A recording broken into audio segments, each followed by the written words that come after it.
Türkiyəli jurnalistlər ilk dəfə Ermənistanın baş naziri Nikol Paşinyanla müsahibə alıblar. Müsahibə zamanı bəzi ziddiyyətli məqamlar qeydə alınıb.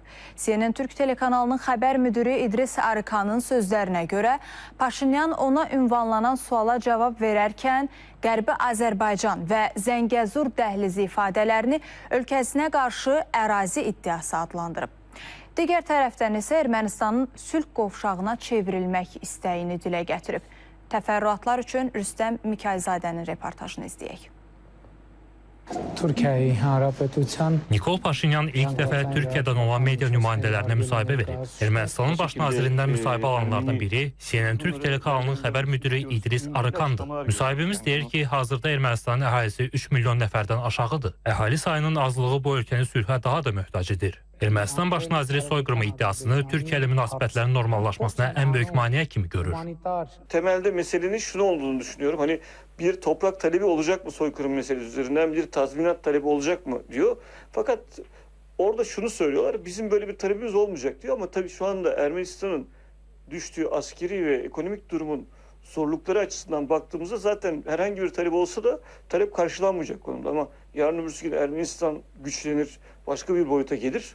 O zaman talep edilir mi edilmez mi ona bakmak lazım. Yani geleceği görmüyoruz. Şu an soykırım üzerinden, sözde soykırım üzerinden bir talep yok ama ileride ne olur onu bilmiyorum.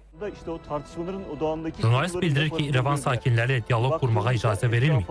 Ermənistan hökuməti bu qadağanın jurnalistlərin təhlükəsizliyi üçün qoyulduğunu deyib. Lakin Türkiyədən olan jurnalistlərin bir çox məkanı ziyarət etmək imkanı olub. Həmçinin Azərbaycan memarlıq nümunələrindən biri olan Göy məscidi. Lakin məscidin ibadətə açıq olduğunu demək düzgün deyil. Üstəlik məscidin 4 minarəsindən 3'ü sökülüb. Baktığımızda 1700'leri buluyor bu caminin yapılışı. Gök Camii, Erivan'da işte kalan tek Türk camisi ve Erivan'daki Türk varlığının sembolik konumundaki camiye de gittik. O camide İranlılar şu an işletiyor ve şöyle bir şey var, hani hizmetteki tek cami ifadesi doğru değil. Çünkü cami zaten 10 ila 13 arası, 15 ile 18 arası ziyaret edilebiliyor. Yani sabah namazına gitmek isteyen birisi Erivan'da bir cami bulamaz, onu söyleyeyim. Müsahibimiz Ermənistan baş nazirindən məcburi köçkünlərin doğma yurdlarına qayıdışı ilə bağlı sual ünvanlayıb. Paşinyan isə Türkiyəli jurnalistlərə Qərbi Azərbaycan və Zəngəzur dəhlizi ifadələrinin ölkəsinə qarşı ərazi iddiası olduğunu deyib. Herkese birer soru hakkı vardı, herkes birer soru hakkını verdi. Hatta ben de mültecinin geri dönüş meselesini sordum. Orada şöyle bir ifade kullandı. Biz de mültecinin geri dönüş konusunda bir zaman dilimi, Sovyet dönemi ötesindeki zaman dilimi kabul etmiyoruz minvalinde bir mesaj verildi.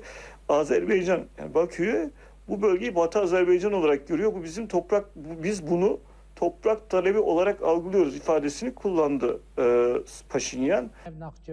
Nikol Paşinyan sülh kəsişməsi layihəsindən də danışıb. Deyib ki, ölkəsi sülh qovşağına çevrilmək istəyir. Müsahibimizin sözlərinə görə Qarabağ münaqişəsindən sonra yaranan geosiyasi şəraitdə İrəvan bu müsahibə ilə Türkiyə ictimaiyyətinə mesaj verməyə və özünü çətin vəziyyətdən xilas etməyə çalışır. Qeyd edək ki, Ermənistana səfər edən və Nikol Paşinyandan müsahibə alan bir qrup Türkiyəli jurnalist bu ölkənin Türkiyə ilə sərhədində yerləşən Marqara keçid məntəqəsində də olub. Ermənistan tərəfi jurnalistlərə keçid məntəqəsinin istismara tam hazır olduğunu deyib.